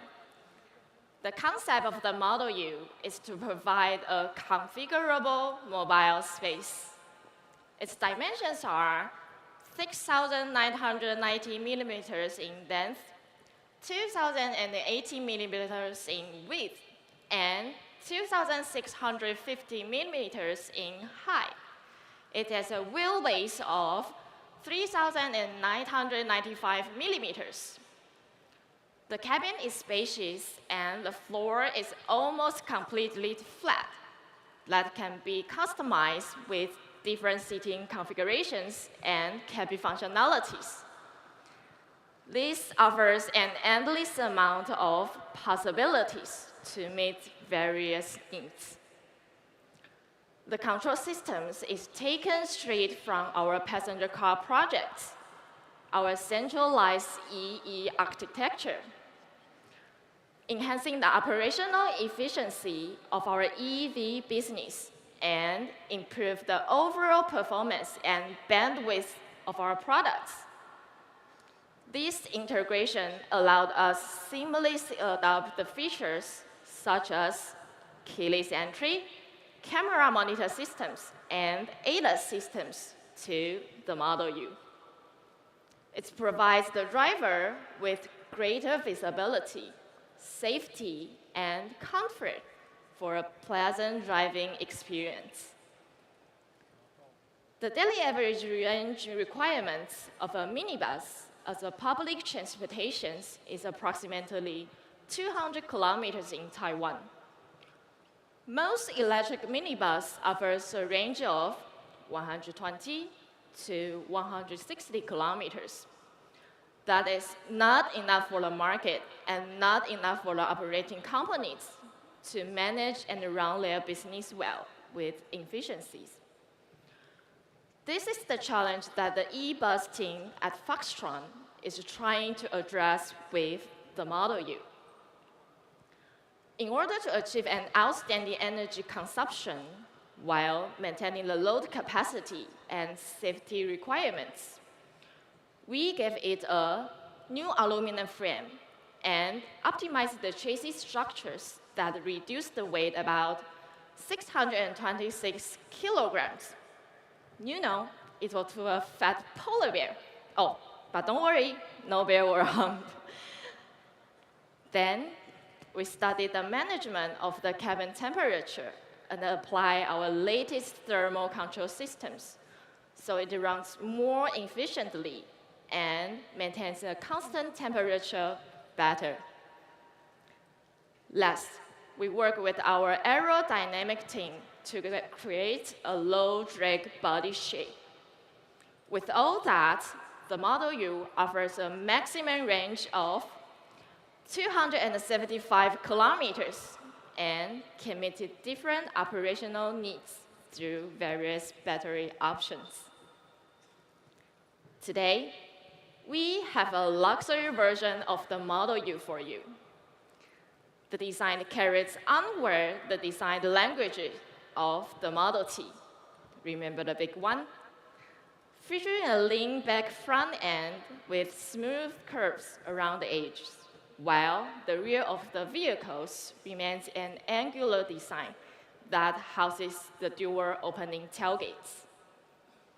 Its minimalistic line connecting the front and the rear defines the distinctive appearance of the Model U. Okay, let's get in the car and take a look at the interior. The interior is filled with earthy colors, metallic accent finishes, and warm ambient lighting, emphasizing an elegant and rich atmosphere. Every detail is carefully considered to enhance the overall experience, making you feel valued and appreciated as soon as you step inside. The cabin is divided into 2 zones, separating the driver from the rest of the cabin for better privacy. The VIP lounge sections features a normal seating area equipped with 4 individual ottoman seats, and an area dedicated for face-to-face interactions and communications. This environment offers a comfortable space for passengers to socialize and relax while traveling to their destinations. How about an Italian espresso or bubble milk tea? Would you like it? Well, at least I love it. A minibar and a coffee machine is at your service in the Model U. For the driver, a 15.6-inch touchscreen and 12.3 digital meters are there to easily monitor vehicle information and adjust its settings, supporting the driver to provide a comfortable and safe ride. Based on our customized software and modular platform design abilities, if you can imagine it, the Model U can realize it. A VIP shuttle or a mobile office? Not a problem. By removing the interior elements and the changing seating arrangement, we then turn it into a 21-seater bus for daily transportation.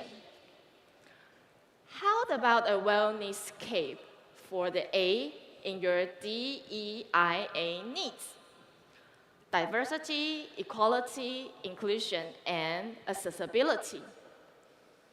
The Model U can be easy mobility for those who are not so mobile. Maybe you just want an RV that reflects your personality and lifestyle? You bet. This EV offers an universal mobile space solutions. Model U, just for you. The Model U marks the beginning of our journey into versatile mobile space applications. Stylish, intelligent, limitless possibility. Remember this moment. Thank you. Thank you, Emma. Now, the moment for the second of 2 EV, big reveals. Let's welcome Thais Chu, Principal Project Manager at Foxtron.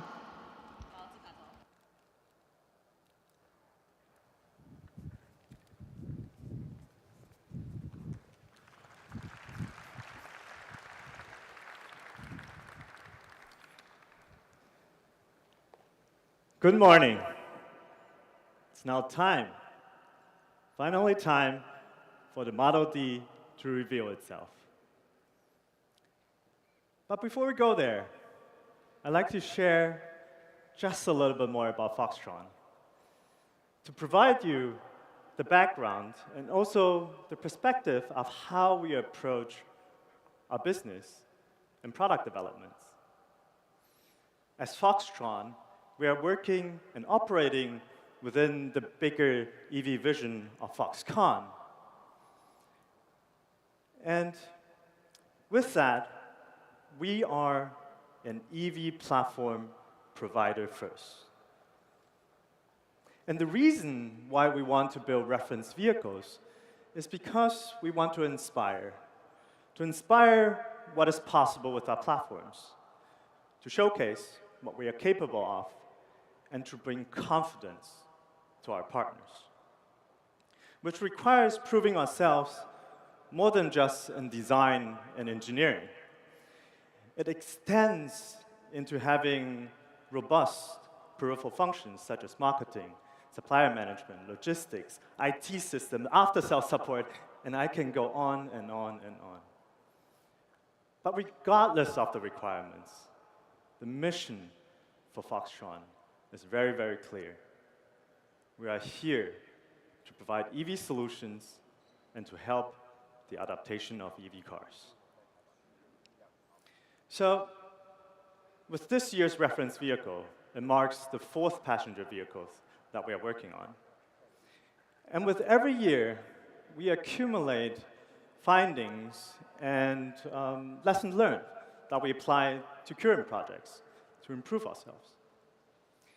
That is especially true for this year, because the Model D is utilizing our next generation platform that takes the products to the next level. With a new platform, it comes with better specifications and new technologies, of course.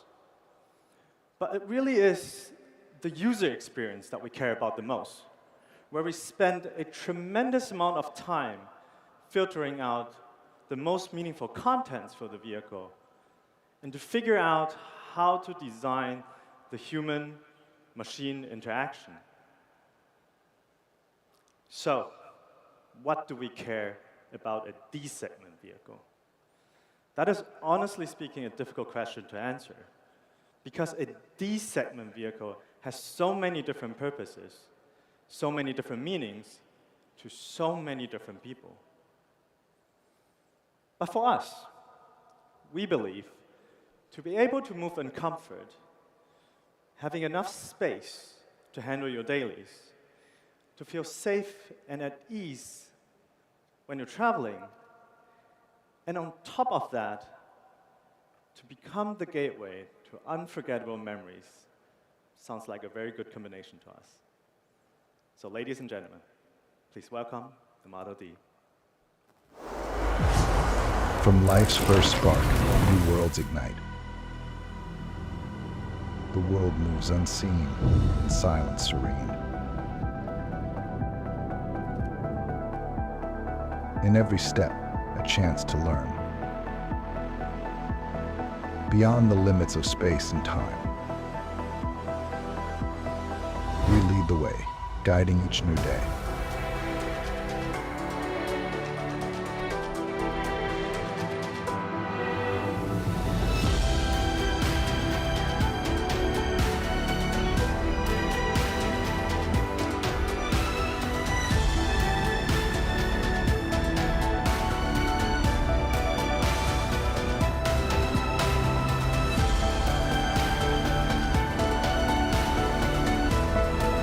Technology makes the dream.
Just look at the car.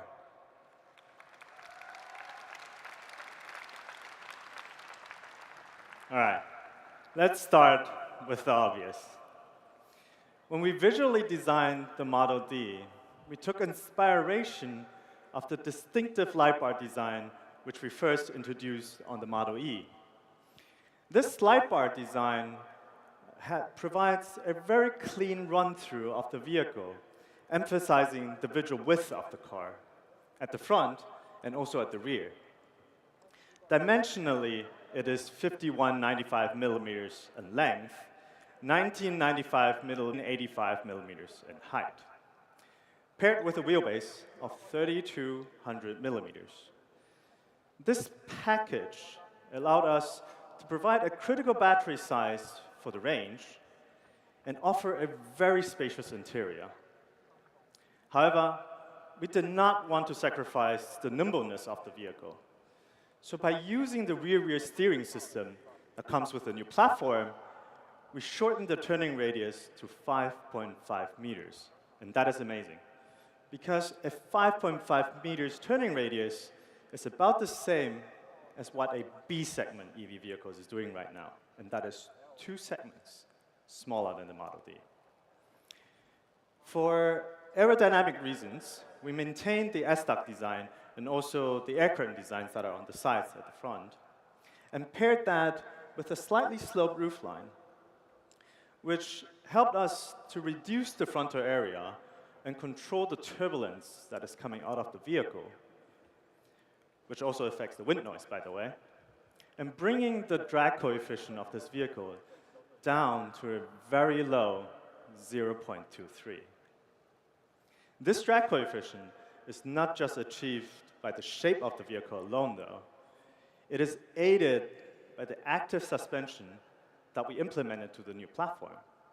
That lowers the vehicle by about 15 to 25 millimeters when we are traveling at higher speeds. So, with all the bells and whistles that the vehicle comes with, we are estimating a range of 800 kilometers on a single charge. But the range, like I said in the beginning, is not the most important thing here. It is the user experience. And that is to provide the luxury not to worry about the range and make it easy, really, really easy and comfortable for everyday use. So the total range of the vehicle is only part of the story. Another part is the charging speed. Benefited by the 800-volt powertrain system that comes with the new platform, the charging time is now significantly faster, meaning 350 kilometers in just 10 minutes. 10 minutes of charging. And that is the distance from Taipei to Kaohsiung, which is on the other side of Taiwan, in just 10 minutes. And then there's another element that is related to this. And that is, when you're driving a vehicle like this, you never want it to feel underpowered, right? Especially when you're merging onto a highway. So the Model D will come with 250 kilowatt rear-wheel drive as standard, and 440 kilowatt all-wheel drive for those that need the pulling power or have some fun. Before we move to the inside of the vehicle, I'd like to take your attention to the cameras that are on this car. These cameras belong to the latest ADAS system that we are developing that assists the driver moving from point A to point B under supervised condition, NOA, navigate on autopilot as we call it, making long journeys, especially long journeys, so much more relaxing and enjoyable to drive.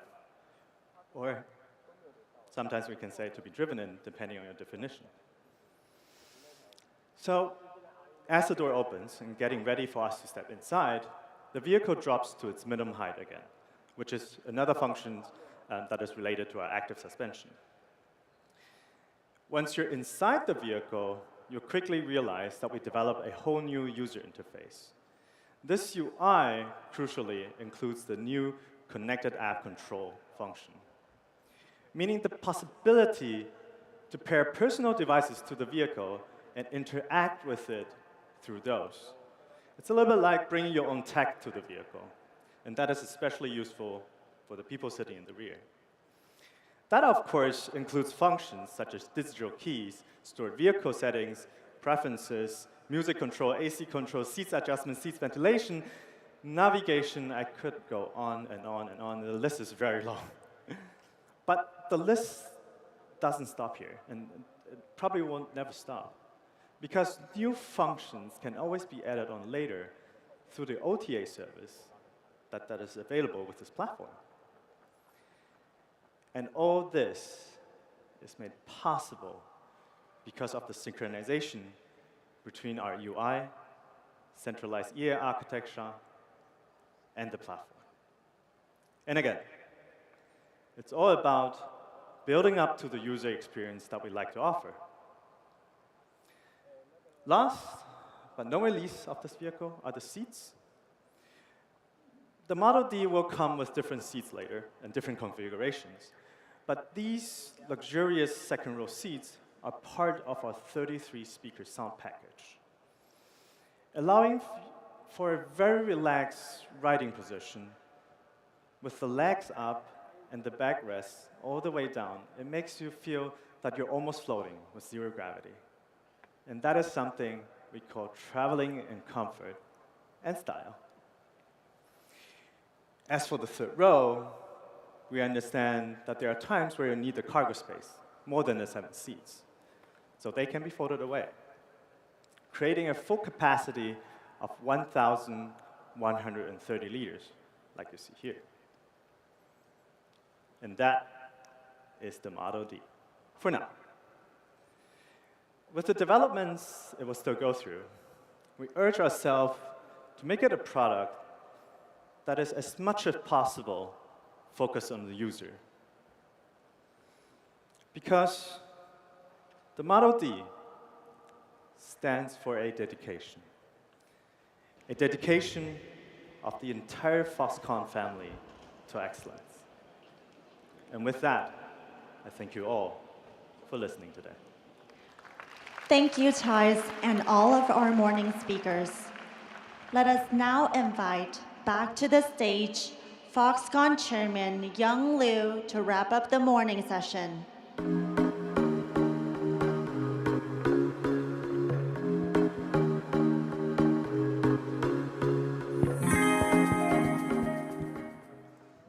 今天早上的秀，大家觉得精不精彩啊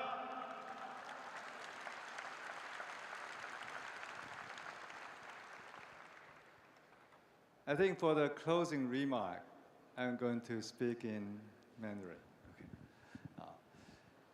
2个小时的开幕活动哈，我们介绍了鸿海在从 AI 的 server 到智慧制造，到智慧城市，以及智慧 EV 上的一个最新的成果啊。在开场的 AI 的对谈中呢，我们分享了鸿海和 NVIDIA 如何在携手来推动 AI 技术的进步上，加速了下一次的这个工业的革命啊。我们大家都知道，鸿海有很强的制造能力。刚刚我也为大家说明了我们如何运用 AI 以及伙伴的解决方案，来落实了我们的智慧制造。在智慧这个城市的部分呢，我们也透过了跟顶尖企业虽然大家不是那么熟悉 Thales 是非常是一个 leading 在 space technology 上面的一个 leading 的公司，透过跟这个 Thales 的合作我们将进军太空产业，我们来一起打造一个更快速、更全面的下一个世代的通讯网络。另外，在智慧电动车的领域，大家都看到了，我们推出了2款全新的电动车型 ，Model D 跟 Model U。这使得我们这个鸿海在电动车的家族更加的完整、更加的壮大。同时，我们也会结合我们更多的储能的伙伴，一起来建立一个完整的绿色供应链。而在接下来的1天半时间里，我们还邀请了一些包括诺贝尔奖得主在内，总共有60位世界一流的专家学者们，会在这个各个论坛里面一一跟大家来分享我们在全球最新的科研技术。我也要利用这个机会，特别谢谢我们所有参与的合作伙伴们。今年的分论坛和展览，因为有你们，所以这个更加的这个精彩。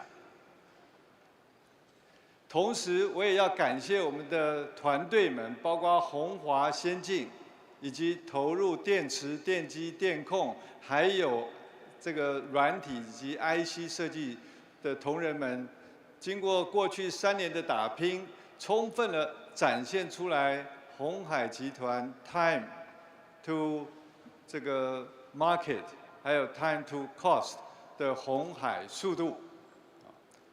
最后，我也要感谢我们这个筹办的团队在过去半年的时间筹办了这个活动，也非常感谢他们所付出的辛劳。最后，也是最重要的，我要感谢在座的各位这个贵宾们我们的贵宾有来自我们的合作伙伴，还有来自20个国家的外交使节们以及我们 MIH 的一些伙伴们。当然，最重要的就是有一些是我们的股东们。谢谢你们来参加我们的鸿海科技日，来见证我们台湾在科技发展上面的一些努力的一些成果。我也期盼鸿海科技日能够起到一个带头的作用，未来可以有越来越多的台湾科技公司举办类似的展演，大家一起来把台湾最好的科技成就来展现给全世界。而我们鸿海一定会和大家一起来努力，来打造一个更美好的世界，更美好的未来。谢谢大家，我们明年再见，谢谢。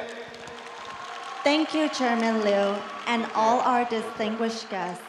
We invite you to enjoy the specially prepared meals in the dining area, and after that, please feel free to explore the exhibition. Thank you for your enthusiastic participation this morning. We look forward to seeing you again next year. Thank you.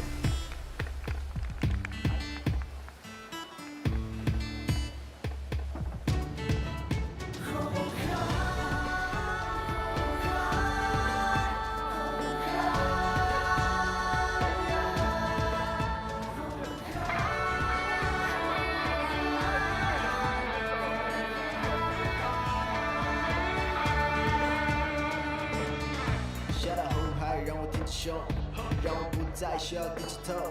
瞳孔里藏着的一个梦，我该是上天让我带着这份骄傲振作。Been a long time， 还不弄不通。Been a long time， 不知怎么做。每个阻碍让我更加懂当要紧要快，没有什么事是真的撑不过。